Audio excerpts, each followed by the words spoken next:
नमस्ते, आदाब। हम लोग आज मिल रहे हैं कोरोना वायरस कोविड-19 जो बीमारी होती है, उसके लिए वैक्सीन क्यों ज़रूरी है और हमें वैक्सीन क्यों लगवानी चाहिए, इसके बारे में बात करने के लिए। इस महामारी ने इतना नुकसान किया है, इतनी जानें गई हैं, हमारे कितने लोगों के परिवारों में हमारे अज़ीज़ लोग या तो बीमार हुए हैं या हमने उनको खोया है और हम लोगों को अब ये समझने की ज़रूरत है कि वैक्सीनेशन से क्या फ़ायदे हैं और कितने फ़ायदे हैं और हमें वैक्सीन क्यों लगवानी चाहिए। तो लोगों के मन में बहुत से सवाल हैं वैक्सीनेशन के बारे में। हम कोशिश करेंगे आज कि हम इसके ऊपर कुछ बात करें और कुछ मुद्दे मैं आपको समझाने की और डिस्कस करने की कोशिश करूँगी। तो पहले तो ये समझना चाहिए हमें कि वैक्सीन क्या होता है, वैक्सीन से हमें प्रतिरक्षा बीमारियों के खिलाफ कैसे मिलती है। प्रतिरक्षा हमारा हमारी बॉडी जो है जो हमारा वो कैसे करती है, उसका क्या ज़रिया होता है, वो क्या बनाती है जिसकी वजह से हमको प्रतिरक्षा मिलती है, हम सुरक्षित रहते हैं, हमारा बचाव होता है बीमारियों से। और कैसी कौन सी बीमारियां हैं जिनके खिलाफ टीकाकरण वैक्सीनेशन साक्षर हुआ है, मतलब हुआ है सही से और ये बीमारियां दुनिया से खत्म ही होंगी। अ, तो थोड़ा सा पहले वैक्सीनेशन के बारे में, फिर हम आएंगे कोरोना वायरस के ऊपर कि ये वायरस क्या है, ये महामारी इतनी बड़ी कैसे फैली है, इसके खिलाफ जो हमारी इम्यून रिस्पॉन्स या इम्यूनिटी या प्रतिरक्षा होती है वो किस तरह की है और वैक्सीन मिलने से हमें क्या फ़ायदे हो सकते हैं। ये सारी बातें हम कोशिश करेंगे आज करने की। लोगों के मन में कुछ सवाल हैं, बहुत से सवाल हैं और कोविड वैक्सीन्स किस तरह की हैं, कैसे बनाई जाती हैं, जो हिंदुस्तान में बन मिल रही हैं 2 वैक्सीन्स अभी, कोवैक्सीन और कोविशील्ड, उनमें क्या फ़र्क है? जो अंतराल दिया जाता है पहली डोज़ और दूसरी डोज़ के बीच में, वो क्यों दिया जाता है? कैसे तय किया जाता है कि क्या अंतराल दिया जाएगा? ये भी हम बात करेंगे और बहुत से सवाल मुझे मिले हैं, तो आप लोग इसमें लिखेंगे कमेंट्स में तो मैं देख लूँगी। नहीं तो कुछ सवाल मेरे पास हैं और जो आमतौर से लोगों के मन में होते हैं और मैं धीरे-धीरे बात करते-करते उन सवालों के भी कोशिश करूँगी कि उन सवालों के कुछ जवाब आप लोगों को दे पाऊँ। तो शुरू करते हैं। पहले तो ये कि ये कैसे लगा कि हम कि वैक्सीन कैसे शुरू में बनाई गई होगी, जब किसी ने टीकाकरण के बारे में सोचा होगा वैज्ञानिकों ने, डॉक्टर्स ने, तो कैसे ये लगा होगा कि टीकाकरण भी कोई चीज़ हो सकती है। तो अगर आप सोचें तो जब बीमारी जैसे कि फ़र्ज़ करिए हम चेचक की बात करें, चेचक अब नहीं होता। चेचक कोई 1-2 पीढ़ी पहले हुआ करता था और हमने अपने दादा-दादी, नाना-नानी की जनरेशन में देखा है कि पीढ़ी में देखा है कि लोगों को तो चेचक के दाँव हुआ करते थे और चेचक हिंदुस्तान में और पूरी दुनिया में बहुत हुआ करता था। लोग मरते थे चेचक से और बहुत ही बच्चों को और यंग लोगों को बहुत चेचक की बीमारी। तो चेचक का टीकाकरण ये चेचक एक ऐसा एग्जाम्पल है, स्मॉल पॉक्स जो भी वायरस से होता है, कि उसके खिलाफ ये देखा गया कि जब किसी को एक दफा चेचक हो जाती है तो फिर से चेचक कभी नहीं होती जिंदगी भर। इसी तरह से आपको मालूम है कि अगर मीजल्स मतलब खसरा किसी बच्चे को हो जाता है तो फिर जिंदगी भर मीजल्स नहीं होती हमें। तो ये कहते हैं कि चलो बचपन में ही मीजल्स हो जाए, बहुत अच्छी बात है, खसरा निकल आए, क्योंकि अब जिंदगी भर आपको नहीं होगा। इसी तरह से छोटी माता चिकन पॉक्स, उसका भी यही है कि अगर चिकन पॉक्स एक दफा हो जाता है तो फिर से नहीं होता। तो ये क्यों है? ये इसलिए है कि कुछ बीमारियां ऐसी हैं, सब नहीं, कुछ इन्फेक्शियस बीमारियां जो कि या तो बैक्टीरिया से होती हैं या वायरस से होती हैं, ऐसी हैं कि अगर वो एक दफा हो जाएं तो हमें उनके खिलाफ जिंदगी भर की प्रतिरक्षा हमारी बॉडी जो है वो कर सकती है। ऐसा क्यों है, इसमें मैं आऊंगी आगे। कुछ बीमारियां ऐसी हैं जिनके खिलाफ होता है इम्यून रिस्पॉन्स, प्रतिरक्षा की पूरी प्रक्रिया शुरू होती है, हमारे यहाँ एंटीबॉडी बनती है, लेकिन वो जिंदगी भर के लिए नहीं होती। मतलब वो कुछ साल तक कारगर रहेगी, जैसे कि मम्स, आपने देखा होगा ना, ये कंठ गले की बीमारी जो कही जाती है, फूल जाता है, वो मम्स कहे जाते हैं। तो मम्स की अगर आप वैक्सीनेशन करें तो वो वैक्सीन जिंदगी भर के लिए कारगर नहीं होता, कुछ ही सालों तक चलता है।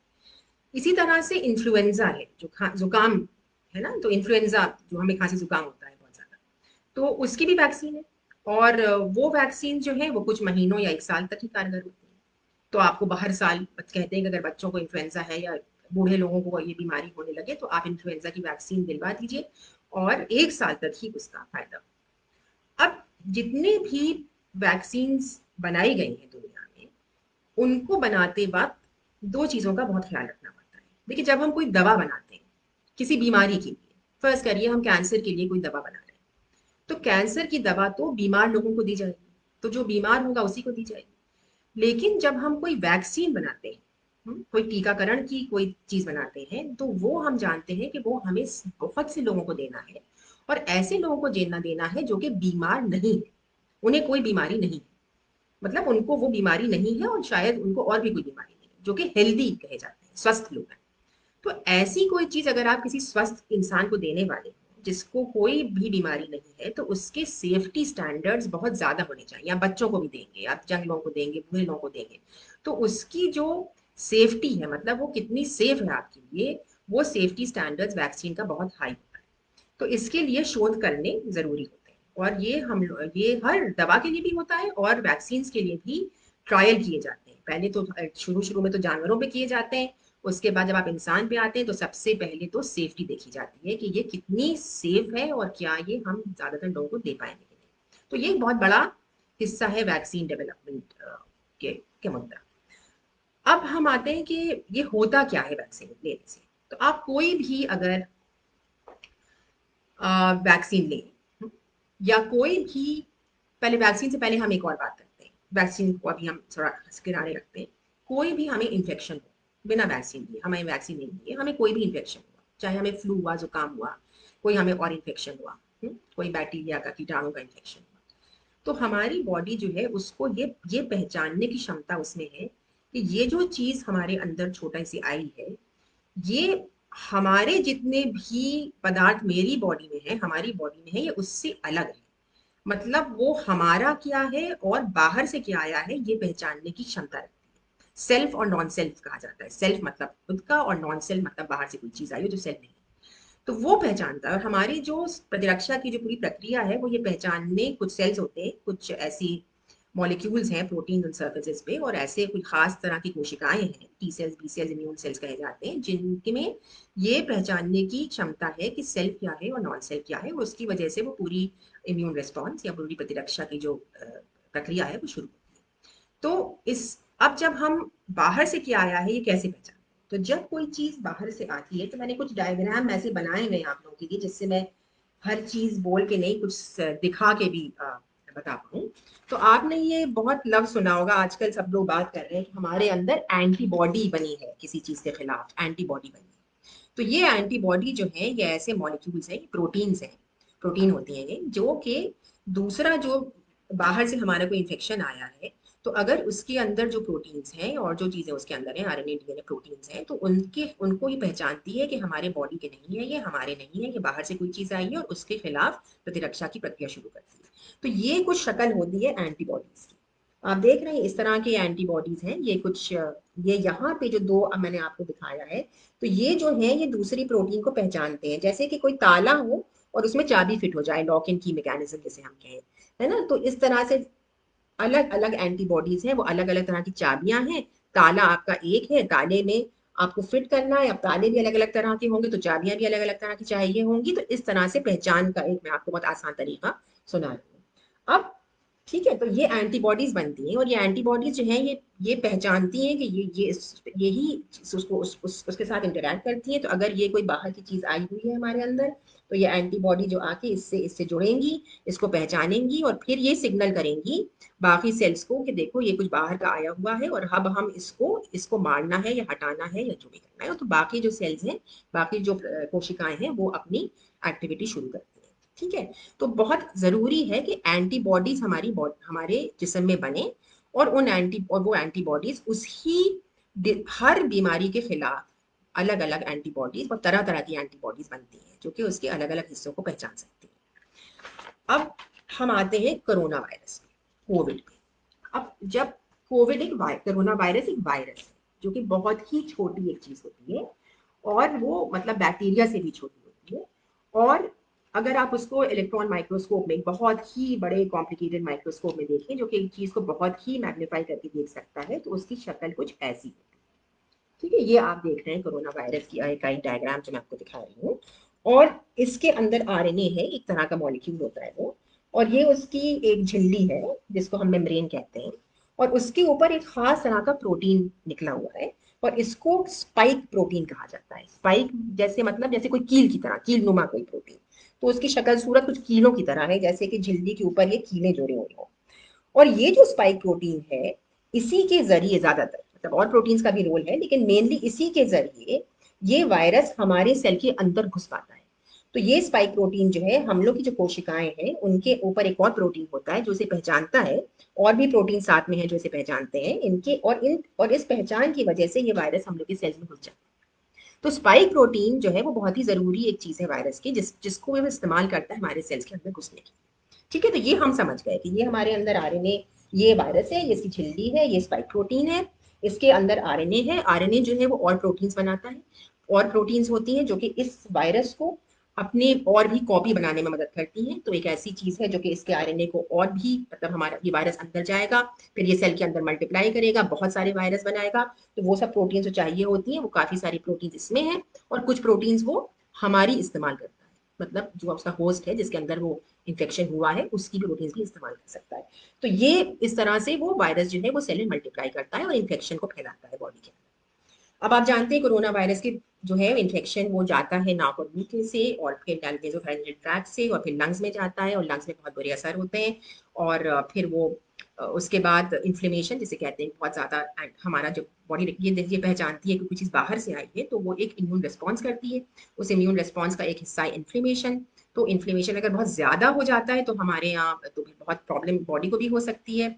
कुछ कुछ असर ब्रेन पे भी देखे गए हैं। एक और चीज ये करता है कि ये खून को गाढ़ा करने लगता है, मतलब क्लॉटिंग कहा जाता है उसको, और खून गाढ़ा होने लगता है। तो ये तरह तरह की अगर आपको, मतलब अगर किसी को कम है इन्फेक्शन, जैसे हम कहते हैं कि माइल्ड इन्फेक्शन है, तो थोड़ी बहुत खांसी आती है, किसी किसी को सूंघने और की क्षमता चली जाती है, टेस्ट की, मतलब किसी को चखने की क्षमता चली जाती है। और किसी किसी को जो सीवियर होता है तो उसको तो बहुत ऑक्सीजन लेवल डिप करने लगते हैं, और ये खून का गाढ़ा होने लगता है। और अगर डायबिटीज है किसी को, तो क्योंकि तो और भी कॉम्प्लिकेशंस होते हैं, तो उसको बहुत सीवियर और फिर हॉस्पिटल जाने की जरूरत पड़ती है, तो उसको हम फिर सीवियर कोविड इन्फेक्शन कहते हैं। कुछ लोगों को वायरस जाता है उनके अंदर, उनको इन्फेक्शन होता है, लेकिन उनकी बीमारी से लड़ने की क्षमता, मतलब जो उनकी प्रतिरक्षा की पूरी इम्यून सिस्टम है, वो उस वायरस को बढ़ने से रोक लेता है, और उनमें कोई भी सिम्टम नहीं होता। तो वो कहते हैं एसिम्टोमेटिक है ये, इनको तो सिम्टम ही नहीं हुआ। लेकिन ऐसे लोग थोड़ा बहुत इन्फेक्शन फैला सकते हैं। ठीक है, तो तीन तरह के, मतलब एसिम्टोमेटिक, कोई सिम्टम नहीं है किसी को, कोई लक्षण नहीं है। जो माइल्ड है, मतलब हल्के फुल्के लक्षण है, बुखार आया हल्का, थोड़ी खांसी हुई, ठीक हो गए। और कुछ ऐसे हैं जिनको बहुत ज्यादा हो जाता है, जिसमें बहुत प्रॉब्लम्स होती हैं, आप जानते हैं क्या क्या प्रॉब्लम्स। अच्छा, तो अब हम आते हैं कि हमने देख लिया कि एंटीबॉडी, अब ये वायरस जब अंदर जाता है तो हमारी बॉडी, जो ये वायरस जब अंदर जाएगा तो हम लोग की बॉडी इसको ये पहचानेगी कि ये बाहर से आया है, ये हमारे अंदर की कोई चीज नहीं, और इसके खिलाफ एंटीबॉडीज बनाना शुरू करेगी। ठीक है, सबकी बॉडीज बनाती है। अब जब वो एंटीबॉडी बनाती है तो फिर वो वायरस से लड़ने की एक चीज देती है उसको क्षमता, और ये एंटीबॉडीज बनती है। अब तो ये हो गया कि कैसे हमारी, मतलब वैक्सीनेट, मतलब कि इम्यून रिस्पॉन्स, प्रतिरक्षा क्या चीज है। अब इस प्रतिरक्षा का वैक्सीन में क्या रोल है, इसको समझना जरूरी है। तो ये हमने देखा पहले कि कुछ बीमारियां जैसे small pox, chicken pox, measles ऐसी हैं, या और भी बीमारियां जिनसे हमें लंबे टाइम तक लड़ने की क्षमता, पूरी जिंदगी भर या कुछ साल तक या कुछ महीने तक मिलती है, कुछ बीमारियों से कम मिलती है। अब ये सोचा गया कि अगर हम जो भी कीटाणु है या वायरस है उसकी एक, या तो मरा हुआ वायरस, या ऐसा वायरस जो बिल्कुल मरा हुआ हो, या ऐसा वायरस जिसका एक हम हिस्सा ले लें, मतलब हम सिर्फ कोई एक दो प्रोटीन्स ले लें उसकी, उसको डाल दें, या फिर कोई ऐसा वायरस ने जो कि जिंदा तो हो, थोड़ी बहुत कॉपी बना पाया हो, लेकिन अटेन्यूएटेड कहा जाता है, मतलब कि वो बहुत ज्यादा बीमारी ना कर पाए, ऐसा वायरस ले लें। तो और उसको हम इंजेक्शन के थ्रू, अगर हम मतलब अभी सुई लगा के आपके डाल दें किसी के अंदर, तो वो, मतलब वो बीमारी नहीं पैदा कर पाएगा। तो अगर उसकी प्रोटीन लेंगे सिर्फ, तो वो मल्टीप्लाई नहीं कर पाएगा, वो अपनी कॉपियां नहीं बना पाएगा। अगर हम उस मरा हुआ वायरस लेंगे तो भी वो मल्टीप्लाई नहीं कर पाएगा, मतलब वो अपनी कॉपी नहीं बना पाएगा। और उसके वो जो पदार्थ है जो हम पहचानते हैं हमारी बॉडी के ये बाहर से आए हैं, वो तो होंगे उसमें, लेकिन वो अपनी कॉपी नहीं बना पाएगा, वो पढ़ नहीं पाएगा। तो वैक्सीन जो है वो ये इस्तेमाल करती है, या तो मरा हुआ वायरस लेगी, या वो अटेनुएटेड वायरस लेगी, या वो वायरस ही कोई प्रोटीन लेगी, जैसे कि मैंने आपको वो स्पाइक प्रोटीन दिखाई थी, कील नुमा जो प्रोटीन जो शक्ल बनाती है, वो प्रोटीन ली जाएगी या और प्रोटीन ली जाएंगी। ओके, तो इस तरह से लोगों ने कोशिश की है कि वो अलग अलग तरह से वैक्सीन बनाए। अब मैं आपको ये बताना चाहूंगी कि कोविड वैक्सीन जो है वो किस किस तरह की बनाई गई। उसके लिए भी मेरे पास एक डायग्राम है, अगर आप दिख रहा हो कुछ कुछ तो मैं आपको दिखा भी सकती हूँ, नहीं तो मैं आपको सिर्फ बता देती हूँ, तो ज्यादा आसान रहेगा। तो जैसे कि हमने देखा कि वायरस के अंदर एक आरएनए होता है, और वो आरएनए जो है वो बहुत सी प्रोटीन्स बनाता है, कोई 7-8 प्रोटीन्स बनाता है, जो कि वायरस को कॉपी बनाने में आसान होती है, और स्पाइक प्रोटीन भी उनमें से एक प्रोटीन है। तो अगर हम वो हिस्सा ले लें आरएनए का जो कि स्पाइक प्रोटीन बनाता है, और उसको इस्तेमाल करें एज अ वैक्सीन, जब वो हमारे अंदर जाएगा तो वो प्रोटीन बनाएगा, और वो प्रोटीन जो है वो उसको हमारी बॉडी पहचानेगी। ठीक है, तो इसे कहते हैं आरएनए वैक्सीन। अलग अलग तरीके हैं इसे बनाने के, मैं उसमें नहीं जाना चाहती। तो जो आपने सुना होगा जो यूएस वगैरह में दी जा रही है वैक्सीन, फाइजर की वैक्सीन, फाइजर और मॉडर्ना की वैक्सीन, ये नई टेक्नोलॉजी है आरएनए वैक्सीन। ये आरएनए वैक्सीन पहले नहीं इस्तेमाल होंगी दुनिया में, पहली बार की जा रही है। और फाइजर और मॉडर्ना की वैक्सीन जो है वो दोनों वैक्सीन जो है वो आरएनए बेस्ड वैक्सीन। दूसरी वैक्सीन जो खिलाफ की जा रही है वो है मतलब किल्ड वायरस, इनएक्टिवेटेड वायरस, मरा हुआ वायरस, जिसे हम लोग जो पोलियो के खिलाफ जो वैक्सीन बच्चों को दी जाती है, वो भी इनएक्टिवेटेड वायरस वैक्सीन है। तो बच्चों को ने तो कितना पोलियो प्रोग्राम हुआ, हम लोग बच्चों ने ये लिए है वैक्सीन, ये भी मरे हुए वायरस की वैक्सीन है। और जो कोवैक्सीन है जो कि हिंदुस्तान में एनआईवी और भारत बायोटेक की कोलैबोरेशन से बनी है, जो कि कुछ दी जा रही है हिंदुस्तान में, कोवैक्सीन, वो भी एक मरा हुआ वायरस है, इनएक्टिवेटेड वायरस।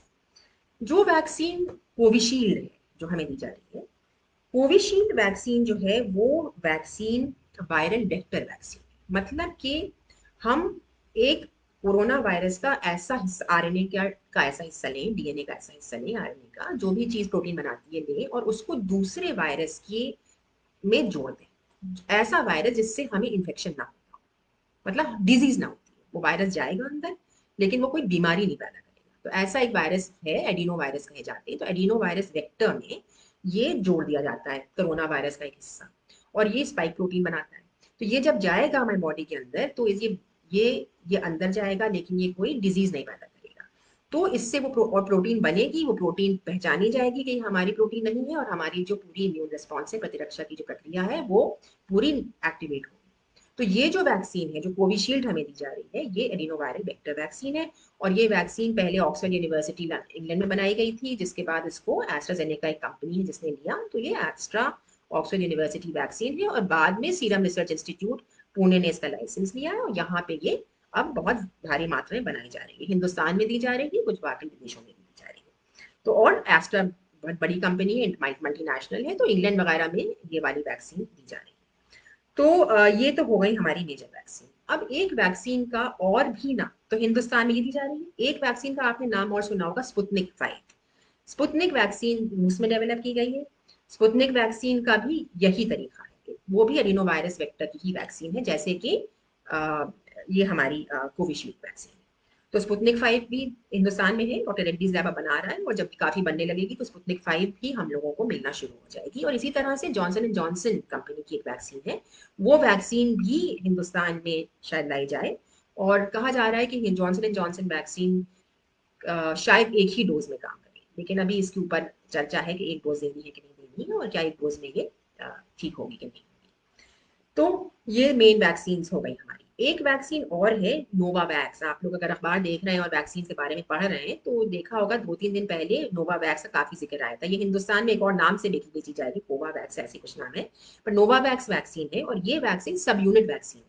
मतलब क्या किया गया, स्पाइक प्रोटीन ली गई, और स्पाइक प्रोटीन को किसी और चीज में बनाया गया, किसी मतलब बैक्टीरिया में, या रिकॉम्बिनेंट कहते हैं उसे प्रोटीन, मतलब आप किसी चीज का डीएनए ले लें या उसको कोडिंग सीक्वेंस ले लें, उसे किसी और ऑर्गेनिज्म में डाल दें, किसी और जीव में डाल दें, और उसके अंदर वो प्रोटीन बनाएं, और वो प्रोटीन को आप फिर प्योरीफाई करें, और उस प्रोटीन को आप एज अ वैक्सीन दें, इसे कहते हैं सब यूनिट वैक्सीन, रिकॉम्बिनेंट सब यूनिट वैक्सीन। तो ये सब यूनिट वैक्सीन है, नोवा वैक्सीन ये एडिनोवायरल वेक्टर में नहीं है जैसे कि कोविशील्ड की वैक्सीन। और ये वैक्सीन की भी रिजल्ट बहुत अच्छे आए हैं, और अब कंपनी ज्यादा इसको बनाना शुरू करेगी। तो ये तो मेजर जो वैक्सीन दुनिया में मैंने बताया, और अभी हिंदुस्तान में हम लोगों को, ऐसे आप जानते हैं, कोवैक्सीन और कोविशील्ड 2 वैक्सीन दी जा रही हैं। उम्मीद है कि स्पुतनिक 5 भी अब हैदराबाद में तो शुरू कर दिया गया है, लेकिन और बड़े पैमाने पे शुरू की जाएगी। और अगर जॉनसन एंड जॉनसन वैक्सीन आती है तो वो भी आएगी, और उसके बाद नोवावैक्स की वैक्सीन आएगी। अब जब ये महामारी आई, तो पिछले 1.5 साल से जब कोई भी बीमारी पे वैक्सीन बनाई गई है पिछले जमाने में और सालों में, तो वक्त मिला है बहुत वैक्सीन बनाने के लिए। मतलब कि अगर हम जापानीज इंसेफेलाइटिस वायरस की वैक्सीन बना रहे हैं या पोलियो की वैक्सीन बना रहे हैं, तो इन वैक्सीन को बनने में बहुत साल लगे और बहुत ट्रायल्स हुए हैं। और लेकिन जिस तरह की महामारी कोविड आई और इतना ज्यादा इसने मतलब लोग मरे हैं और इतनी ज्यादा बीमारी फैली है, और इस तरह की महामारी बहुत सालों के बाद आई है, तो जो अर्जेंसी थी कि जल्दी कुछ करना है, तो जल्दी जल्दी बहुत सी वैक्सीन बनाई गई और ट्रायल भी बहुत जल्दी किए गए। तो कुछ जवाब जो हम लोगों को और वैक्सीन के बारे में जिनके जवाब है हमारे पास, अभी इन वैक्सीन के बारे में वो जवाब आ रहे हैं। मतलब ट्रायल के रिजल्ट्स नए नए आते हैं, ट्रायल नई तरह से डिजाइन किए जाते हैं, फिर सोचते हैं चलो अब ये भी देखा जाए, तो फिर नई प्रक्रिया शुरू की जाती है, क्योंकि वक्त ये सिर्फ 1.5 साल के अंदर, 1 साल के अंदर ये वैक्सीन आई है, कुछ महीनों में आई है। तो जितना ज्यादा शोध और वैक्सीन पे किया गया है, उसके लिए वक्त ही नहीं मिला इस महामारी की वैक्सीन बनाने के लिए, और साइंटिस्ट ने बहुत जल्दी काम किया इसके ऊपर। मतलब कोई सोच भी नहीं सकता था कि वैक्सीन किसी बीमारी की इतनी जल्दी बन जाएंगी और इतनी जल्दी मिलने लगेंगी पूरी दुनिया में। तो ये काफी बड़ा अचीवमेंट है साइंटिफिक कम्युनिटी का। अब मैं आपको थोड़ा सा एक ये बताना चाहती हूँ कि जब हम वैक्सीन लेते हैं, तो जैसे हमने वैक्सीन, कहा गया कि आपने पहला टीका लिया, तो कोविड वैक्सीन की बात करते हैं, और वैक्सीन के लिए भी ये सही है कि हमने पहला टीका लिया और उसके बाद कुछ दिनों के बाद, कुछ हफ्तों के बाद दूसरा टीका लिया। तो पहले टीके में और दूसरे टीका क्यों लिया जाता है, क्यों नहीं एक ही टीके से काम कर चल जाता है, और दूसरा टीका लेने की क्यों जरूरत होती है? तो मैंने एक डायग्राम में आपको दिखाना चाहती हूँ जिससे आपको ये समझ में आएगा। अब आप समझ गए कि इम्यून रिस्पॉन्स का मतलब है हमारी बॉडी, मेनली और भी चीजें होती है इम्यून रिस्पॉन्स की, मैं उसमें नहीं जाना चाहती हूँ क्योंकि वो बहुत एक पूरा नया टॉपिक हो जाएगा, लेकिन मेनली अभी हम एंटीजेंस की बात कर रहे हैं। ठीक है, एंटीबॉडीज की बात कर रहे हैं कि जो एंटीबॉडी, मैंने आपको वो शक्ल दिखाई थी ताला चाबी वाली, और ये कहा था कि ये एंटीबॉडीज बनती है, तो अभी मैं सिर्फ उसकी बात करूँ। तो जैसे अभी ये पहला टीका लगा, दिख रहा है आप लोगों को, उम्मीद है। तो जो मैंने लाल से लिखा हुआ है, ये है पहला टीका। तो पहला टीका जब लगता है, तो हमारी बॉडी धीरे धीरे एंटीबॉडी बनाना शुरू करती है, इम्यून रिस्पॉन्स शुरू होता है। ये प्राइमरी इम्यून रिस्पॉन्स, पहला इम्यून रिस्पॉन्स है, जिसमें एंटीबॉडीज बननी शुरू होती है और बी सेल्स और टी सेल्स जो है वो पहचानना शुरू करते हैं कि कोई चीज आई है बाहर से और उसके खिलाफ एंटीबॉडीज बनानी है, प्रतिरक्षा की प्रक्रिया शुरू करनी है। और ये धीरे धीरे बढ़ता है और फिर बढ़ने के बाद ये कम होना शुरू होता है। और उस कम होते वक्त जो बहुत ज्यादा अच्छी तरह से जो फॉरेन पार्टिकल को एंटीबॉडीज बाइंड करती हैं, जो सेल्स उनको बनाते हैं, उन्हें मच्योरेशन कहते हैं उस रेस्पॉन्स का, वो सेल जो है वो पक्के तौर से रहते हैं, जो फिर ये कम हो जाता है। अब जब ये कम हो जाता है तो एक लेवल पे पहुंचने के बाद अब ये तय करना होता है कि यहाँ पे आपको दूसरा टीका दिया जाएगा। तो ये सेल्स जो बहुत अच्छी तरह से पहचान लेते हैं उस फॉरेन, जो बाहर से चीज आई है उसको, प्रोटीन को, जब हम दूसरा टीका लेते हैं तो ये जानते हैं कि ये वो अब है हमारे अंदर, है ना, थोड़े बहुत वो सेल्स कम तो हुए वो सेल्स, लेकिन मच्योर सेल्स हैं। तो जो हम दूसरा टीका लेते हैं तो वो बहुत जल्दी बढ़ते हैं, एकदम से तेज मल्टीप्लाई करना शुरू करते हैं। तो वो तेजी से, देखिए, इम्यून रिस्पॉन्स बढ़ती है दूसरी वाली, और ये इम्यून रिस्पॉन्स ज्यादा भी होती है, मतलब एंटीबॉडी प्रोडक्शन भी ज्यादा होता है। फिर ये हल्का सा कम होना शुरू होता है, लेकिन ये बहुत लंबे टाइम तक चलता नहीं है। तो प्राइमरी इम्यून रिस्पॉन्स बढ़ती है फिर कम हो जाती है। तो दूसरी इम्यून रिस्पॉन्स है दूसरे टीके के बाद बहुत तेजी से बढ़ती है, बहुत ज्यादा ज्यादा भी होती है और लंबे टाइम तक रहती है। तो इसलिए दूसरा टीका लगाना बहुत जरूरी है। सवाल क्या है? सवाल है कि पहले टीके और दूसरे टीके में कितना अंतराल होना चाहिए। तो ये चीज तो शोध से तय की जाती है, तो ट्रायल कहते हैं, क्लिनिकल ट्रायल, वैक्सीन का क्लिनिकल ट्रायल किया जाता है। तो जब ये हो जाता है कि ये वैक्सीन सेफ है, मतलब अब ये पहला लेवल क्रॉस कर गई, सेफ है, इसको देने से एंटीबॉडीज बन रही हैं, और ये एंटीबॉडीज ऐसी हैं जो कि जो जो कीटाणु या जो वायरस अंदर आया है उसको ये मार सकती हैं। तो फिर ये ट्रायल होता है कि हम किस तरह से कितनी देंगे और किस अंतराल पे दोनों डोजेस को रखेंगे। तो जो ट्रायल हुए पहले शुरू में, क्योंकि अब ये सवाल बहुत आ रहा है कि ऐसा क्यों था, और मुझे ये सवालों की लिस्ट में भी दिया गया था कि कोविशील्ड में पहले तो कहा गया कि 6 हफ्ते बाद, इनफैक्ट शुरू में कहा गया 4 हफ्ते बाद, फिर कहा गया कोविशील्ड में कि जिसको कोविशील्ड की वैक्सीन मिली थी कि आप 6 हफ्ते बाद लगवाइएगा दूसरी, फिर एकदम से कहा गया कि नहीं अब आप 12 से 16 हफ्ते बाद लगवाइएगा। तो असल में हुआ क्या कि इंग्लैंड में एक ट्रायल, इस बीच में पहले तो 6 हफ्ते कहा गया था, उसके उस बीच में एक ट्रायल की रिपोर्ट आई जो कि नया ट्रायल था, जिसमें उन्होंने अलग अलग अंतराल पे दूसरा टीका दिया था और फिर ये देखने की कोशिश की थी कि क्या अगर हम ये गैप पहले और दूसरे टीके के बीच में बढ़ाते जाते हैं तो इम्यून रिस्पॉन्स पे क्या असर पड़ता है। और ये उसमें देखा गया कि अगर हम 6 हफ्ते पे देते हैं तो इम्यून रिस्पॉन्स है, प्रोटेक्शन मिलता है। अगर हम 6 हफ्ते से उसको 8 हफ्ते कर देते हैं तब भी प्रोटेक्शन मिलता है, और 8 से 12 हफ्ते में भी प्रोटेक्शन मिलता है। ठीक है, तो ये हमें इंफॉर्मेशन आई, तो उसकी बेसिस पे ये तो समझ में आता था कि आप अपने टीकाकरण की प्रक्रिया को 8 से 12 घंटे, मतलब 8 से 12 दिन का गैप देता, 8 से 12 हफ्ते का, सॉरी, पहली और उसके बाद 8 से 12 हफ्ते का गैप दे सकते हैं। लेकिन हम लोगों ने जो अभी तय किया है, हिंदुस्तान में जो कमेटी है जो उसने रिकमेंड किया है, वो कहा है कि आप 12 से 16 हफ्ते की बात कीजिए, नॉट 8 से 12। इसके कोई वजह होंगी, मैं भी समझ नहीं पाई हूँ कि ये वजह क्या थी, क्योंकि कुछ डॉक्टर्स कह रहे हैं कि ये 8 से 12 होना चाहिए था, जो 12 से 16 कर दिया गया है। हो सकता है कि क्योंकि पहली राउंड में कोविशील्ड दे दी गई थी, तो ये हो सकता है कि देखिए वैक्सीन बनाना कोई आसान काम नहीं है, और इतनी बड़ी जनसंख्या के लिए बहुत वैक्सीन बनाने की जरूरत है जो पूरे हिंदुस्तान को दी जाए। और अगर आप 45 साल से बड़े लोगों को दे भी रहे हैं पहले, तो उसके लिए भी बहुत वैक्सीन बनाने की जरूरत है। तो हो सकता है कंपनी ने कहा हो, सीरम रिसर्च इंस्टीट्यूट ने, कि हम इतनी वैक्सीन, कुछ टाइमलाइन होगी कि हम इतने दिन तक इतनी वैक्सीन बना पाएंगे, तो उसको शायद नॉट श्योर नहीं हूँ, शायद भी ये भी ख्याल में रखा हो कि हम इतनी वैक्सीन बना ही नहीं पाएंगे, इसलिए हम अंतराल को थोड़ा और बढ़ा देते हैं, तब तक और वैक्सीन बढ़ जाएंगी और ये वैक्सीन हम दे पाएंगे।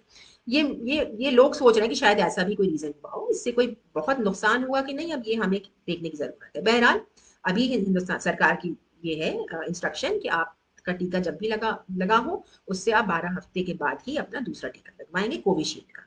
कोवैक्सीन के लिए वैसे ही 28 दिन, आपको पहला टीका कोवैक्सीन का लगा, कोई चेंज नहीं है, 28 दिन के बाद आप दूसरा टीका लगवाएंगे। तो ये है। अब पहले तो डॉक्टर्स को दिया गया था, उसके बाद जो फ्रंटलाइन वर्कर्स ने दिया गया था, पुलिस को दिया गया था, जो लोग जनता के साथ काम कर रहे हैं। उसके बाद ये कहा गया कि हम एल्डरली को देंगे, मतलब 60 साल से ज़्यादा लोगों को जिनको ज़्यादा डेंजर है सिवियर, मतलब सिवियर डिजीज होने का। फिर 45 से अबव, फिर 35 से अबव, और अब 18 से अबव लोगों को दिया जा रहा है। तो अब इसमें वक्त लगेगा बढ़ने में।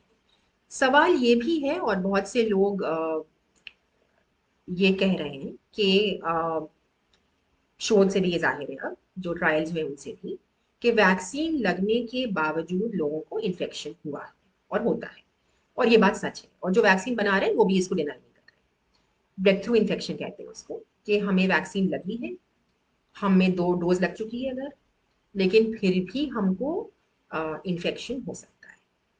लेकिन ज्यादातर चांस ये है कि हमें इन्फेक्शन तो होगा, हो सकता है हमको हल्के फुल्के लक्षण भी हो, लेकिन ये चांस कम है ये चांस लेकिन बहुत कम है। 90% प्रोटेक्शन फ्रॉम सिवियर डिजीज, इसका मतलब है कि 90% ये चांस है कि हमें बहुत ज्यादा लक्षण जिसमें हॉस्पिटलाइजेशन की जरूरत पड़े वो ना हो। तो ये तो बहुत बड़ी चांस है ना, कि अगर 90% ही अगर हमें दोनों टीके लग गए हैं, और 90% अब हमें ये चांस है कि अगर हमें होता भी है तो हमें बहुत ज्यादा सीवियर सीरियस लक्षण नहीं होंगे और हम बच जाएंगे।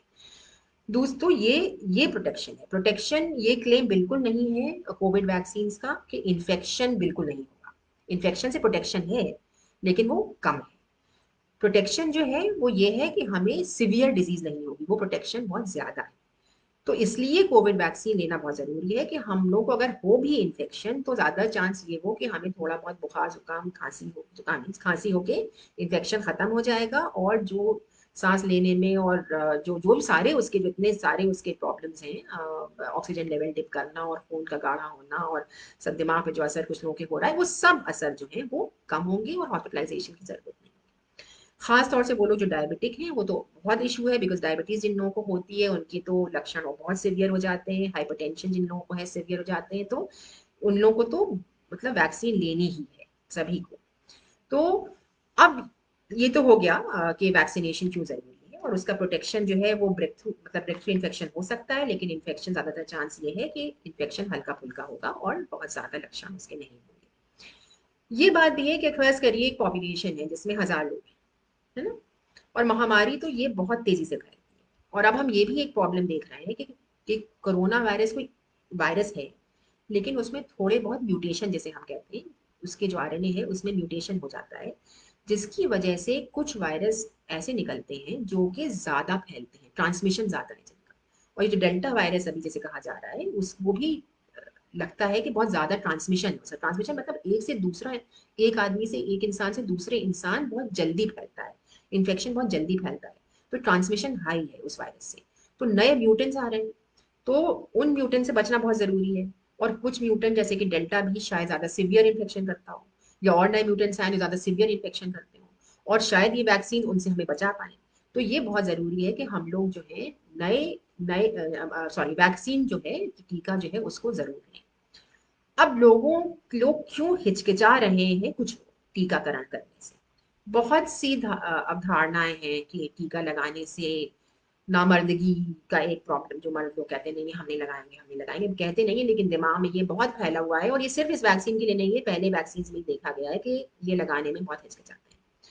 फिर लोगों को ये भी परेशानी है, ये बहुत कहा गया है कि ये वैक्सीन सेफ नहीं है, ये सेफ नहीं है। ऐसा नहीं है, वैक्सीन सेफ है। करोड़ों करोड़ों में लोगों को लगाने में अगर एक आध लोगों में कोई रिएक्शन हुआ है जिसको हम लोग एनाफाइलैक्टिक शॉक कहते हैं, तो वो करोड़ों लोगों में एक आध को। तो इसीलिए जब वैक्सीन लगाई जाती है, आप देखेंगे किसी भी वैक्सीनेशन सेंटर पे आप जाएंगे तो पहले वैक्सीन लगाने के बाद वो कहते हैं आप आधा घंटा बैठिए। तो वो ये आधा घंटा क्यों बैठाते हैं? वो ये देखने के लिए बैठाते हैं कि कहीं आपको एनाफाइलैक्टिक शॉक, जो एक एक्सट्रीम एलर्जिक रिएक्शन होता है किसी चीज से, और हम ये कह नहीं सकते पहले से कि किसको हो जाएगा, वो तो नहीं हो रहा है। और अगर होता है तो वो फौरन होता है, मतलब आधे घंटे के अंदर पता चल जाएगा कि आपको हो रहा है। और अगर हो रहा होगा तो फौरन वो ट्रीटमेंट उसका कर देते हैं वहीं के ऊपर और वो ठीक हो सकता है। ऐसे बहुत ही कम केस, इतना जितना भी वैक्सीनेशन अब तक हुआ है हिंदुस्तान में, तो एक स्टडी हुई है उसमें से 44 केसेस, हाँ 44 केसेस ऐसे थे जिनको उन्होंने स्टडी में लिया, जिनको उनको डर था कि शायद वैक्सीन से कोई असर हुआ हो। उसमें से तो एक या दो ही केस समझ में आया है जो इस वैक्सीन लेने से उनको एनाफाइलैक्टिक शॉक हुआ, ठीक है, और वो उनकी प्रॉब्लम हुई हो। तो इसलिए ये जो है काफी सेफ है वैक्सीन, और इनको लेने में ये डर नहीं होना चाहिए कि हमें कुछ हो जाएगा और ये हो जाएगा। तो ये तो सेफ्टी का इशू मेरे ख्याल से कोई बड़ा इशू नहीं है, और उसके जो एडवांटेजेस हैं वो बहुत ज्यादा हैं, इसलिए हमको सेफ लेनी चाहिए वैक्सीन। ये क्वेश्चंस हैं कि अगर पीरियड्स हो रहे हो लड़कियों के तो वैक्सीन ले कि नहीं ले, कोई प्रॉब्लम नहीं है, पीरियड में आप ले सकते हैं। कुछ लोग कहते हैं कि हमें वैक्सीन लेने से बुखार आ जाता है और वैक्सीन लेने से काफी दर्द होता है, तो ये बहुत अच्छी बात है, क्योंकि अगर आपको बुखार आ रहा है तो इसका मतलब आपकी बॉडी जो है वो इम्यून रिस्पॉन्स जनरेट कर रही है। आ, हाथ जब भारी होता है, यहाँ पे दर्द होना शुरू होता है, उसका भी यही मतलब है कि जहाँ पे आपको वैक्सीन लगी है वहां के आसपास हमारे सेल जमा हो रहे हैं और देख रहे हैं कि कोई चीज बाहर से आई है और उसके खिलाफ इम्यून रिस्पॉन्स जो है वो जारी हो गई है। इसलिए बुखार हल्का फुल्का आना या ये तरह का दर्द होना ये कोई बुरी बात नहीं है, बल्कि ये अच्छी बात है और ये दिखाता है कि हमारी बॉडी रिस्पॉन्ड कर रही है और इम्यून रिस्पॉन्स जनरेट हो रहा है, ठीक है। तो इससे बिल्कुल नहीं परेशान होना चाहिए। हल्का फुल्का 99 100 बुखार किसी को आ जाए, एक पैरासिटामोल खा लीजिए, ठीक हो जाएंगे अगले दिन।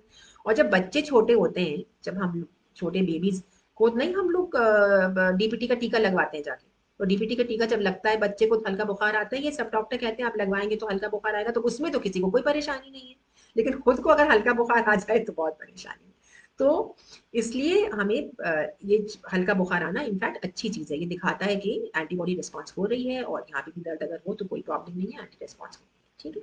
तो ये दो चीजें समझनी है। एक और सवाल भी है, ये सवाल भी मुझे दिए गए थे कि प्रेगनेंसी में लेनी चाहिए कि नहीं लेनी चाहिए, और लैक्टेटिंग मदर्स जो बच्ची जो जो लेडी महिलाएं दूध पिला रही हैं बच्चों को, उनको लेना चाहिए कि नहीं चाहिए। तो अभी हिंदुस्तान में ये कहा गया है कि अभी जो वैक्सीन दी जा रही है वो प्रेग्नेंट मदर्स को, मतलब गर्भवती महिलाओं को और दूध पिलाती माओ को नहीं दी जा रही। हालांकि परसों ही आईसीएमआर की एक स्टडी आई है जिसने कहा है कि हमें ये वैक्सीन सेफ है और हमको ये वैक्सीन लैक्टेटिंग मदर्स और प्रेग्नेंट वेमेन में देनी चाहिए, क्योंकि अगर हम ये डेटा देखें अपना पहली वेव का और दूसरी वेव का, तो ये देखा गया है कि प्रेग्नेंट औरतों में कोविड हुआ है और ज्यादा हुआ है और हमको उनको प्रोटेक्ट करना जरूरी है। तो WHO ने भी कहा है कि जो औरतें खासतौर से जिनको डायबिटीज वगैरह है, कॉम्प्लिकेशंस हैं और कॉम्प्लिकेशंस हैं, उनको वैक्सीनेशन कराना चाहिए। तो हो सकता है कि हमारे मुल्क की गाइडलाइन जल्दी ही बदली जाए। अभी गाइडलाइन ये कह रही है कि नहीं, प्रेग्नेंट और लैक्टेटिंग मदर्स को अभी हम नहीं देंगे वैक्सीन, लेकिन ये सब जो नई चीजें इंफॉर्मेशन आ रही है, इसकी बेसिस पे हो सकता है गाइडलाइन बदली जाए। देखिए साइंस है, मेडिसिन है, नए नए जब लोग नए ट्रायल्स करते हैं, डेटा जमा करते हैं, उस डेटा को एनालाइज करते हैं, देखते हैं क्या हो रहा है, उसके बाद पॉलिसी बदली जाती है। तो ये तो एक इतनी जल्दी, जैसे मैंने आपसे कहा, ये वैक्सीन बनी हैं और इतने ट्रायल्स इतने ज्यादा नहीं हो पाए हैं और हम अभी भी सीख रहे हैं इनके बारे में, तो ये जरूरी है कि ऐसे शूट होते रहे। तो ये इसलिए सेफ्टी के हिसाब से कहा गया था पहले कि प्रेग्नेंट औरतों को और लैक्टेटिंग मदर्स को ना दी जाए वैक्सीन, लेकिन काफी मुझे लगता है कि कुछ दिन में ये भी बदलेगा। तो अभी के लिए जो गाइडलाइन है उसके हिसाब से नहीं दी जाएगी, लेकिन हो सकता है कुछ दिन में ये गाइडलाइंस मॉडिफाई हो, जब मॉडिफाई होगी तो दी जाएगी। और क्या इश्यूज है मैं देख लूँ, व्हाट्सएप पे कुछ मैसेजेस आए थे, तो उसके हिसाब से मेरे ख्याल से मैंने काफी कुछ कवर कर लिया है। अ, क्या गंभीर बीमार व्यक्ति को वैक्सीन नहीं लगाना चाहिए? हाँ, अगर कोई गंभीर बीमार है, मतलब बिल्कुल ही आईसीयू में है और बहुत ही बीमार है, तो उसे नहीं लगाना चाहिए, नहीं दी जा रही है वैक्सीन। लेकिन अगर कोई कैंसर पीड़ित है और कीमोथेरेपी वगैरह चल रही है, तो उन लोगों को तो वैक्सीन लगाई जा रही है। और ये दिनों का क्वेश्चन था, हाँ बच्चों के लिए खतरा है, ये सवाल आया है। तो बच्चों के लिए खतरा है, ये कहा जा रहा है ना कि थर्ड वेव में बच्चों को होगा। तो ऐसा नहीं है कि वायरस जो है वो बच्चों को इन्फेक्ट करेगा ज्यादा, ये मतलब नहीं है इस बात का। इन्फेक्ट वो सबको करेगा। इसलिए बच्चों में ज्यादा कहा जा रहा है कि अभी हमारा जो वैक्सीनेशन प्रोग्राम है वो बच्चों को वैक्सीन नहीं दे रहा है, वो 18 साल से ऊपर के लोगों को वैक्सीन दे रहा है। तो क्योंकि बच्चों को वैक्सीन नहीं मिल रही है, इसलिए वो बच्चे ज्यादा ससेप्टेबल होंगे, या ज्यादा मतलब ये चांस ज्यादा होगी कि उनमें सीरियस इन्फेक्शन हो, क्योंकि उनको इम्यूनाइजेशन, उनका वैक्सीनेशन नहीं हुआ होगा। तो इसलिए कहा जा रहा है कि चांस के बच्चों को तो वो, क्योंकि बच्चों का वैक्सीनेशन नहीं किया गया है। अब बच्चों के वैक्सीनेशन के लिए सेफ्टी ट्रायल्स बहुत ही पक्के होने चाहिए। तो अब ये जो है, अब ये ट्रायल्स चल रहे हैं दुनिया में, क्योंकि पहले ट्रायल्स अडल्ट में किए गए, बड़े लोगों में किए गए, अब बच्चों को कोई वैक्सीन देने के लिए बहुत स्ट्रिंजेंट सेफ्टी क्राइटेरिया होते हैं, बहुत सेफ होना चाहिए। तो वो ट्रायल्स चल रहे हैं, और जब उन ट्रायल के रिजल्ट्स आ जाएंगे और आने लगे हैं, तो फिर बच्चों, अगर ये ट्रायल सक्सेसफुल होंगे और सेफ होगी बच्चों के लिए वैक्सीन, तो फिर वैक्सीन बच्चों में दी जाएगी, जैसे कि पोलियो वायरस की वैक्सीन बच्चों में ही दी गई थी। तो जितनी भी वैक्सीन बच्चों को दी गई है, उनके ट्रायल्स किए गए हैं बच्चों में, और फिर उसके बाद वो दी गई है सेफ्टी के लिए। तो सेफ्टी ट्रायल बहुत जरूरी है, तो वो ये चीजें बदलेंगी। हो सकता है कि कुछ महीनों बाद बच्चों को भी देने जाए, जबकि जब वो डेटा आ जाएगा, जब वो एनालिसिस पूरी हो जाएगी। तो ये भी जवाब देने की कोशिश की है मैंने।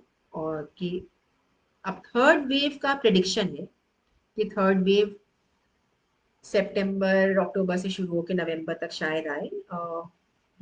उम्मीद है नहीं, हल्का फुल्का होगा, लेकिन अगर हम लोग मास्क नहीं लगाएंगे और फिर भीड़ में जमा होंगे और डिस्टेंस नहीं मेंटेन करेंगे, और फिर जैसे पिछली बार हुआ था, सब जैसे ही कोई बीमारी कम होने लगती है, सब लोग ऐसा बिहेव करने लगते हैं जैसे कि अब कुछ होना ही नहीं, अब सब बिल्कुल ठीक हो गया, तो फिर से महामारी जोर से आती है।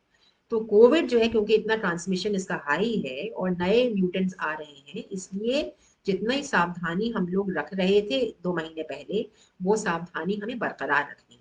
भले ही मार्केट्स खुल जाएं, मार्केट जाएं भी अगर आप, तो मास्क लगा के, दूरी मेंटेन करके, और अवॉइड करें भीड़ भाड़, बिल्कुल शादी वगैरह वगैरह, और बड़े प्रोग्राम से बिल्कुल नहीं, भीड़ नहीं जमा होनी चाहिए। मतलब ये बहुत जरूरी है कुछ महीनों तक करना, नहीं तो थर्ड वेव आएगा और बहुत बुरी तरह भी आ सकता है। और हम जानते हैं कि जैसे हमारे मुल्क में अभी हालात थे, कितनी क्राइसिस हुई, 1 महीने ऑक्सीजन वगैरह थी।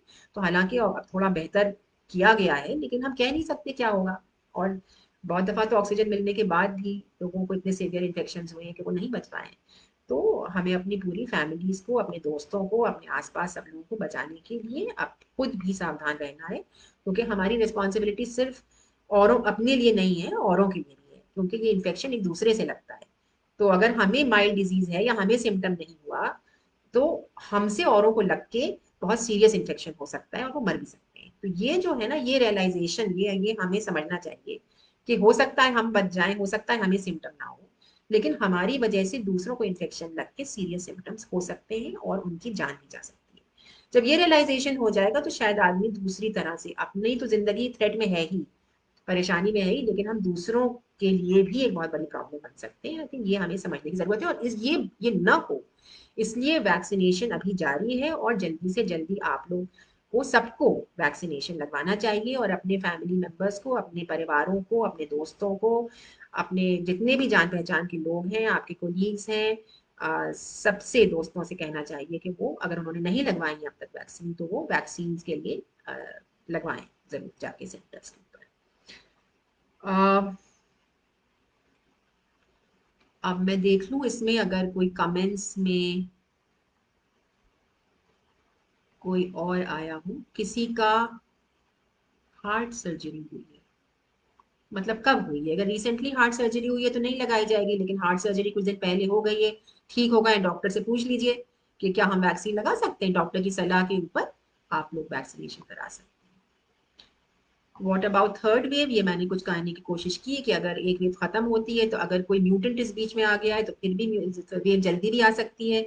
अगर डेल्टा म्यूटेंट फैल रहा है बहुत, तो अल्फा म्यूटेंट, डेल्टा म्यूटेंट, सब अलग अलग म्यूटेंट्स हैं, सभी हैं पॉपुलेशन में अभी। तो कौन सा बढ़ेगा, कोई नया म्यूटेंट आएगा, ये हम अभी से नहीं कह सकते हैं। अगर म्यूटेंट ऐसा आया तो बढ़ेगा। अब अगर म्यूटेंट, अब ये कहा जा रहा है, ये भी देखिए कि डेल्टा म्यूटेंट की जो वैक्सीन बनी थी वो डेल्टा म्यूटेंट के खिलाफ नहीं बनी थी। तो अब जो कंपनियां हैं, जो और भी जो शोध कर रहे हैं, साइंटिस्ट हैं और यूनिवर्सिटीज हैं, सब इंस्टीट्यूट्स हैं, वो ये भी कोशिश कर रहे हैं कि हम नए जो म्यूटेंट्स आ रहे हैं उनमें जो चेंज हुआ है, इसलिए स्पाइक प्रोटीन जो की वाली प्रोटीन थी, जो वो वैक्सीन में इस्तेमाल हो रही है, तो अगर उसकी सीक्वेंस में कोई बदलाव आया है तो हम उसके खिलाफ वैक्सीन बनाएं। तो नई वैक्सीन भी बनेगी और वो बिल्कुल वैसे ही होंगी जैसे ये वैक्सीन है, बस उसमें वो जो चीज बदली है उसको ठीक कर दिया जाएगा, ताकि हमारी बॉडी अब नए म्यूटेंट वाले जो वायरस में चीज है उसको पहचानने लगे और उसके खिलाफ वैक्सीन बन जाए। तो ये जल्दी हो जाएगा, क्योंकि बहुत बदलने की जरूरत नहीं है, बहुत छोटे ही बदलाव से ऐसी वैक्सीन बन सकती है। तो अब ये सब लोग ट्राई कर रहे हैं, बहुत साइंटिस्ट लोग, शोधकर्ता लोग, कि ऐसी वैक्सीन हम नए नए म्यूटेंट के खिलाफ बनाएं। लेकिन आप जानते हैं, अब नई वैक्सीन बनेगी फिर उसका प्रोडक्शन होना होगा उतना, तो वो जो जो वक्त है ना चीज बनाने में लैब के अंदर, फिर उसको ट्रायल करने में, फिर ट्रायल के बाद उसको इतना बनाने में कि वो पॉपुलेशन में वैक्सीनेट किया जा सके, फिर कितना उसका एक्सपेंस है, वो सारी चीजें जो है उसमें वक्त लगता है। तो अभी जो वैक्सीन है वो इस डेल्टा के खिलाफ नहीं है, वो पुराने म्यूटेंट के खिलाफ है, पुराने वायरस के खिलाफ है, लेकिन अब नई वैक्सीन ही बनना शुरू होंगी, लेकिन उनको आने में वक्त लगेगा। तो लेकिन ये प्रक्रिया जारी रहेगी, ऐसी डिजीजेस का ये होता होगा, क्योंकि वायरस म्यूटेट कर रहा है, करेगा म्यूटेट। तो अब ये जो, तो ये चीज हमें समझना होगा इसमें कि ऐसे ये होगा, और इसको इसको हमें झेलना है, इसके खिलाफ हमें सतर्क रहना है, और हम लोगों को पूरी कोशिश करनी है कि हम वो सारे इंस्ट्रक्शंस फॉलो करें जो हमें दिए जा रहे हैं, और अपनी अपनी भी रक्षा करें और अपने और आसपास के लोगों की भी रक्षा करें इसकी वजह से। और कोई सवाल?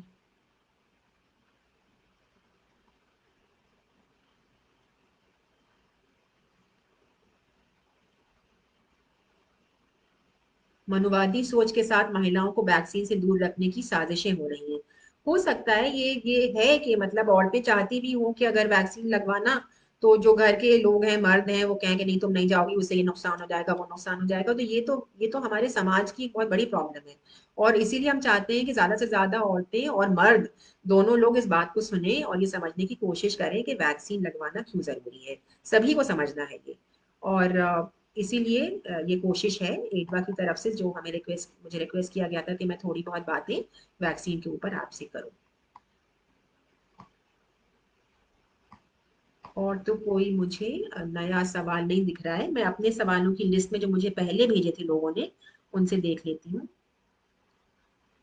क्यों 2 डोज लेने के बाद भी कुछ लोगों को की कोविड से मौत हुई है? जी, आप बिल्कुल ठीक कह रही हैं। कोविड 2 डोज लेने के बाद भी मौत हुई है, तो मैंने आपसे कहा था कि ये 100% प्रोटेक्शन नहीं देता है सीवियर डिजीज से भी। 90, 93, 92% प्रोटेक्शन देती है ये वैक्सीन।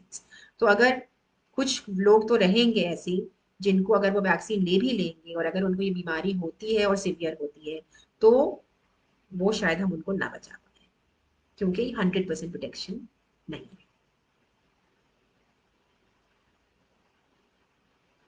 वही सवाल का दूसरी तरह से पूछा गया, दोनों वैक्सीन लेने के बाद हम पूरी तरह से सुरक्षित हो जाते हैं? नहीं, पूरी तरह से नहीं हो जाते हैं।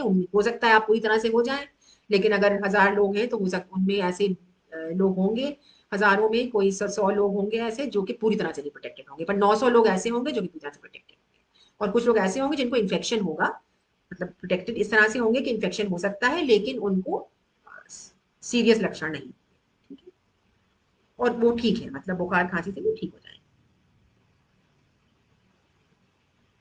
हाँ, ये सवाल है कि अगर किसी को कोरोना हुआ है तो वो कितने दिनों बाद वैक्सीन लगवा सकती है या लगवा सकता है।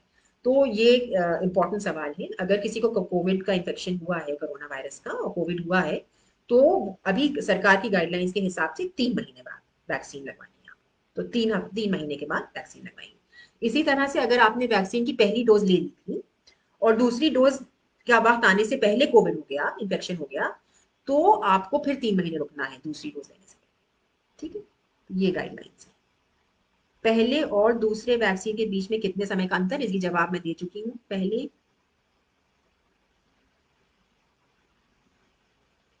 ये भी यही वही सवाल है। क्या पीरियड्स के समय वैक्सीन लगवा सकते हैं? हाँ, लगवा सकते हैं। क्या गर्भ अवस्था में वैक्सीन ले सकते हैं? अभी नहीं दी जा रही है, लेकिन हो सकता है कुछ दिनों बाद दी जाने लगे। कोई वैक्सीन जैसे कोवैक्सीन और कोविशील्ड में फर्क है? तो मैंने आपको वो बताया था कि कोविशील्ड कैसे बनाया गया है और कोवैक्सीन कैसे बनाया गया है। कोवैक्सीन मरा हुआ वायरस है, कोविशील्ड जो है वो पूरा वायरस नहीं है, वो वायरस का एक हिस्सा है जो कि एक दूसरे वायरस में डाला गया है और उसको हमें दिया जाता है किसी चीज के साथ, और फिर वो बनाता है वो स्पाइक प्रोटीन और उससे हमें प्रोटेक्शन मिलता है। तो दो अलग टेक्नोलॉजी से बनी है ये। दोनों ही वैक्सीन हैं, दोनों अलग टेक्नोलॉजीज इस्तेमाल करती हैं। और जो फाइजर वैक्सीन है वो आरएनए वैक्सीन है। इतने ही सवाल है। हाँ, तो अब वक्त हो गया है, कोई 45 मिनट हम लोगों ने ये डिस्कशन किया, तो उम्मीद है आप लोगों को कुछ सवालों के जवाब मिले होंगे। और अगर नहीं मिले तो आप ईडबा की वेबसाइट पे भी लिख सकते हैं मेरे ख्याल से अपने सवाल कभी। और अगर बस आप लोगों से यही रिक्वेस्ट है, यही इल्तिजा है कि सब लोग अपनी वैक्सीनेशन करवाएं। और शहरों में, गांव में, हर जगह। पहले ये बहुत था, पिछला जब फर्स्ट वेव आई थी, कि गांव में ये बहुत था कि हमें तो इन्फेक्शन होगा ही नहीं और हम तो धूप में काम करते हैं और मेहनत करते हैं। मैं 2-3 गाँव में सबने हमसे, अरे साहब यहाँ तो कोई इन्फेक्शन नहीं होना है, हम लोग को कोई इन्फेक्शन नहीं है, हम तो धूप में काम करते हैं, निकलते हैं, वायरस मर जाता है। वायरस धूप में नहीं मरता है। तो ये जो पूरा है ना कि वायरस धूप में मर जाता है और कुछ नहीं होता, ये बिल्कुल ही गलत अवधारणा है। और इस दफा देखा गया कि गांव गांव में इन्फेक्शन में, क्योंकि टेस्ट नहीं हो पाते हैं। बहुत दफा ऐसा है कि गांव में इन्फेक्शन होता है, कोविड है, लेकिन उसका आरटीपीसीआर टेस्ट नहीं हो पा रहा है वहां। तो लोग ये जानते ही नहीं कि वो कोविड, मतलब बुखार आया और सांस लेने में मुश्किल हुई, ऑक्सीजन की कमी हुई, अब ये समझ ही नहीं पाए, ऑक्सीमीटर भी नहीं है कि हम ये देख पाए कि ऑक्सीजन कम हो रहा है कि नहीं हो रहा है। कोई अस्पताल भी आसपास नहीं है, तो उसी हाँप के और उसी में लोगों की डेथ्स हुई है। और ये वो डेथ शायद, मतलब उनकी गिनती भी हुई है कि नहीं हम नहीं जानते पूरी तरह से, क्योंकि अगर टेस्ट ही नहीं हुआ तो वो पॉजिटिव ही नहीं कहे जाएंगे, तो उनकी तो शायद गिनती में भी शुमार नहीं होंगे। और ये लोग समझ ही नहीं पाएंगे कि इनको कोविड हुआ था। तो कोविड बहुत फैला है इस दफा, और गांव में फैला है, और गांव में आगे भी फैल सकता है। तो ये जो है ना कि ये जो अवधारणा है कि गांव में कोविड नहीं है, ये गलत है, ये सही नहीं है। और आप इनफैक्ट सबको वैक्सीनेशन कराना है, ये भी ख्याल रखें। पहले जब पहला वेव आया था तो ये क्या रहे जो बड़े बड़े घरों में रहते हैं कोरोना उन्हीं को हो रहा है, ऐसा नहीं है, सबको हो रहा है। हम जो जो बड़े में रहते हैं, छोटे में रहते हैं, सब इंसान हैं, सबकी बीमारी सबको लगेगी और सबको लगी है और सबको लग सकती है, इसलिए सबको वैक्सीनेशन। एक सवाल है, कब आएगा थर्ड वेव मैडम? कह नहीं सकते कब आएगा। प्रेडिक्शन ये है कि नवंबर में पीक करेगा, पर अभी जब तक होगा नहीं हम लोग कह नहीं सकते। प्रेडिक्शंस हैं ये, मॉडलिंग की गई है, देखा गया, तो शायद नवंबर तक। लेकिन इसी को बचाने के लिए, और थर्ड वेव अगर आए भी तो कम आए, थर्ड वेव उसकी कम असर हो, हम लोगों को पूरा मास्किंग, हाथ धोना, डिस्टेंस मेंटेन करना, भीड़ भाड़ में नहीं जाना, और मास्क ठीक से पहनना। मतलब ये जो है ना कि मास्क नाक के नीचे है, मास्क ठुड्डी पे लगा हुआ है, जैसे कहते हैं ना हाफ मास्क, उसका कोई फायदा नहीं है। अगर आपका मास्क यहाँ लगा है और नाक खुली है, तो सांस भी तो आप ले ही रहे नाक से, या मास्क यहाँ, अब किसको दिखाने के लिए मास्क पहनना है? भाई आपको किसी को दिखाने के लिए थोड़ी पहन रहे हैं, अपने बचाव के लिए पहन रहे हैं, तो फिर ठीक से पहन, है ना। एक सवाल और आया है, those who have already recovered from Covid, देख लूं क्या है। Those who have already recovered from COVID, are they then immune? Yes, they are immune for a short period. मैंने आपको वो ग्राफ दिखाया था ना, तो जिसको कोविड हुआ उसके अंदर एंटीबॉडी रिस्पॉन्स होगी, राइट, क्योंकि वो, लेकिन वो एंटीबॉडी रिस्पॉन्स कम हो जाएगी। तो 3-4 महीने तक वो इम्यूनिटी रहेगी, हो सकता है 6-7 महीने तक रहे, लेकिन फिर वो कम हो जाएगी। इसलिए वैक्सीनेशन जरूरी है। इसीलिए कहा जा रहा है कि जिनको कोविड हुआ है वो 3 महीने बाद वैक्सीनेशन कराएं। जिंदगी भर के लिए उनको इम्यूनिटी नहीं है, इम्यूनिटी बहुत शॉर्ट लिव्ड है कोविड की। स्मॉल पॉक्स की तरह नहीं है कि स्मॉल पॉक्स हो गया एक दफा तो जिंदगी भर के लिए इम्यून है, या मीजल्स हो गई तो इम्यून है, या चिकन पॉक्स हो गया तो इम्यून है। ये इस तरह की बीमारी नहीं है, ये इन्फ्लुएंजा की तरह है कि एक दफा हुआ तो कुछ महीने तक इम्यूनिटी रहती है। ठीक है, तो इसलिए जरूरी है कि 3 महीने, इसीलिए गाइडलाइन यही है कि इन्फेक्शन हुआ है अगर तो 3 महीने बाद लगाएं, क्योंकि आपकी इम्यून रिस्पॉन्स जो है वो शॉर्ट लिव्ड है, कम वक्त के लिए।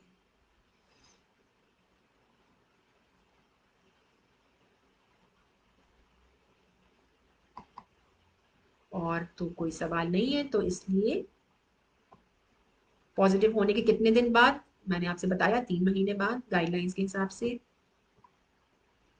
तो अब मेरे ख्याल से सब सवालों का जवाब जितने यहाँ आए हैं, जितने मुझे पहले दिए गए थे, कोविड के सही होने के बाद दूसरे इन्फेक्शन और बॉडी में बहुत कमजोरी हो रही है, इस पर बताइए थोड़ा। हाँ, तो देखिए ऐसा होता है कि जब इन्फेक्शन होता है कोविड का, तो ये देखा गया, अब ये भी शोध से ही मालूम चला है, जब पहला वेव हुआ और इन्फेक्शन हुए तो दुनिया में लोगों ये नहीं पता था कि वायरस जो है वो बॉडी में कितने दिन तक रहता है।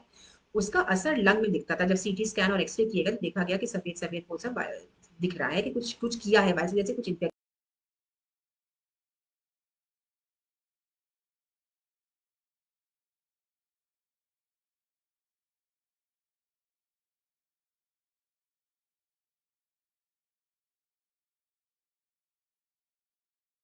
आता है।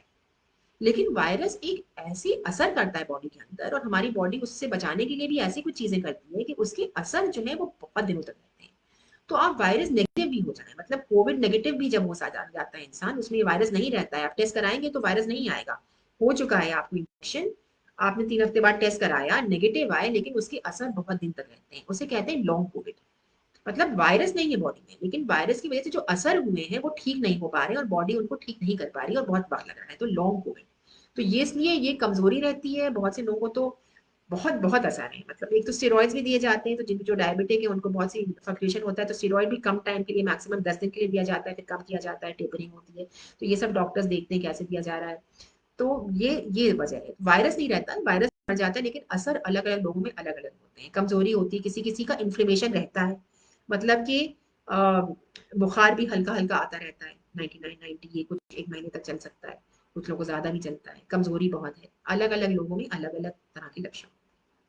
वायरस मर जाता है लेकिन वो अपने असर, उसके उसको ठीक होने में बहुत वक्त।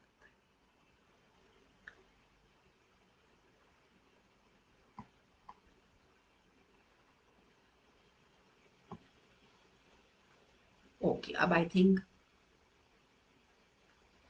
पॉजिटिव होने के बाद इम्यूनिटी बढ़ जाती है, तब भी वैक्सीनेशन की जरूरत है। जी हाँ है, क्योंकि जब आप अगर वैक्सीन नहीं ली गई है और इन्फेक्शन होता है, तो जैसे मैंने बताया कि एक प्राइमरी इम्यून रिस्पॉन्स होती है, तो वो इम्यून रिस्पॉन्स होगी लेकिन कम टाइम के लिए होगी, वो कम हो जाएगी। तो इसलिए वैक्सीनेशन जब दूसरी डोज लेंगे तो फिर इम्यून रिस्पॉन्स एकदम से तेज होगा और वो होगा। इसलिए नेचुरल जो इन्फेक्शन हो रहा है वो वैक्सीन जितना इफेक्टिव नहीं है। वैक्सीनेशन का दूसरा डोज लेके ही वो ठीक से आपको फुल इम्यून रिस्पॉन्स मिलेगा और वो लंबे टाइम के लिए चलेगा। इसलिए जरूरी है वैक्सीनेशन की डोज लेना। ये इसकी इम्यूनिटी, जैसे मैंने पहले ही बताया था, शॉर्ट लिव्ड, और वैक्सीनेशन से जो इम्यूनिटी जनरेट हो रही है वो ज्यादा भी है और लॉन्ग लिव्ड है, लंबे टाइम तक रहेगी। लंबा टाइम कितना होगा ये अभी नहीं जानते। अभी पहले तो लगा था कुछ महीने होगा, अब एक फाइजर वैक्सीन से एक स्टडी हुई है जो कहती है कि नहीं, मोर देन अ ईयर। तो हो सकता है 1 साल और ज्यादा, लेकिन क्योंकि इतना टाइम ही नहीं गुजरा है महामारी आए हुए, ये वैक्सीन बने हुए और एनालिसिस किए हुए, तो हम कह नहीं सकते। तो जो फर्स्ट वेव की एनालिसिस हो रही है उसके रिजल्ट अब आए, तो अब कितने टाइम तक रहेगी वैक्सीन का असर ये तब पता चलेगा ठीक से, लेकिन हाँ शायद 1 साल तक रहेगी, हो सकता है ज्यादा रहे, तो फिर जरूरत नहीं होगी एक और वैक्सीन लेने की बाद में। शायद 2 साल के बाद हो, लेकिन अभी हम उसके बाद कुछ नहीं कह सकते जब तक कि ये शोध पूरे नहीं हो जाएंगे और हर वैक्सीन की रिपोर्ट हमें साफ-साफ ये नहीं बता देगी कि क्या करना है, कितने दिन बाद लेनी है दूसरी। पर हाँ, शायद 1 साल तक नहीं होगा। फाइज़र के डेटा से तो यही लग रहा है कि 1 साल तक इम्यूनिटी रहेगी। हो सकता है और भी रहे, ये अब पता करना है। ओके, तो आई थिंक अब ज़्यादातर सवालों के जवाब हो गए और बहुत अच्छा लगा ये प्रेजेंटेशन करके। अ, हमेशा कुछ ना कुछ खुद करो तो सीखने को मिलता है। उम्मीद है आप लोग सब स्वस्थ रहेंगे और अपना वैक्सीनेशन कराएंगे। धन्यवाद।